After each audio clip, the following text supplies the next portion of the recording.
తాళాన్ని సజీవంగా నిలిపిన మహనీయుడు గురు సాంగ్యూసాంగ్ పొంగనేర్. పద్మశ్రీ 2026. ఒకప్పుడు ఈ ప్రపంచం ఒక భిన్నమైన లయతో సాగేది. అది చప్పట్ల కోసం ప్రదర్శించేది కాదు, కేవలం ఒక అస్తిత్వంగా జీవించేది. తరతరాలుగా నాగా ప్రజల కొండల్లో వారి మనసుల్లో డప్పుల మోతలు ప్రతిధ్వనిస్తూ వచ్చాయి. కానీ ఆ మోతలు ఆగితే ఏమవుతుంది?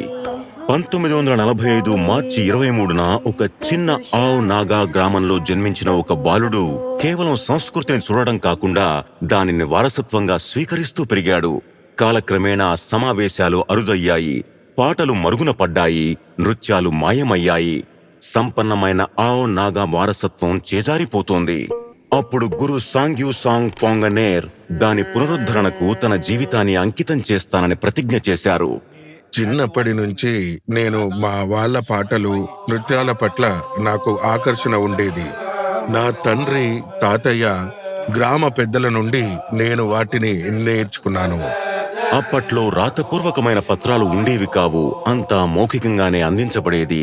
దాంతో మరింత సవాలుగా ఉండేది. పాతవాటికి బదులు కొత్త విలువలు రావడంతో ఆయన తీవ్రమైన పోరాటాన్ని ఎదుర్కొన్నాడు. ఎలాంటి ఆర్థిక సహాయం లేకుండా తన ఉద్యోగాన్ని వదిలి ప్రయాణాలు చేస్తూ ప్రదర్శనలు ఇవ్వడానికి వెళ్ళాడు. సమాజం అతన్ని ఎగతాళి చేసింది. నాగాల స్ఫూర్తికి తగ్గట్టుగానే ఆయన ఏమాత్రం వెనుకాడలేదు. ఎప్పుడూ డబ్బు విషయం అడ్డు కాలేదు. ఎంత మూల్యం చెల్లించాల్సి వచ్చినా ఆవ్ నాగా సంస్కృతిని తర్వాతి తరానికి అందించడమే ఆయన లక్ష్యం. ఇలాంటి సమయంలో ఆయన ఒంటరిగా ప్రయాణిస్తుంటే ఆయన భార్య కుటుంబానికి ఆర్థికంగా అండగా నిలుస్తూ అతనికి తోడయ్యింది. అతని కుటుంబం తోటి గ్రామస్తులతో పాటు గొప్ప బలంగా నిలిచింది.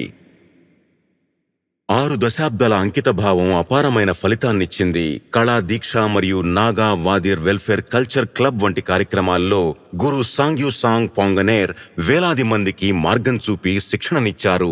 నేడు ఆయన ఆవో నాగా జానపదాలకు అత్యంత వయోవృద్ధులైన గురువు. ఆయన స్వంత జానపద రచనలు స్థానిక, జాతీయ మరియు అంతర్జాతీయ వేదికలపై ప్రదర్శించబడుతున్నాయి. కానీ నేటికి 81 ఏళ్ల వయసులోనూ ఆయన పని పూర్తి కాలేదు. నేర్చుకోవాలనే ఆసక్తి ఉన్న ఏ యువకుడికైనా నా ద్వారం ఎల్లప్పుడూ తెరిచే ఉంటుంది. నేర్చుకోవడానికి వచ్చే వారందరికీ సరిపోయేంత స్థలం వారి గృహంలో లేదు.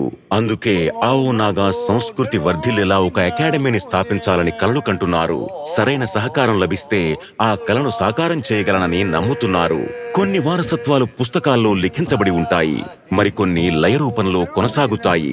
డప్పుల శబ్దాలు వినిపిస్తున్నంతకాలం ఆవో నాగా సంస్కృతి మరియు ఒక మహనీయుని బోధనలు శాశ్వతంగా నిలిచి ఉంటాయి. గురు సాంగ్యూసాంగ్ పొంగనేర్. పద్మశ్రీ 2026. 100 కోటి వందనాలు.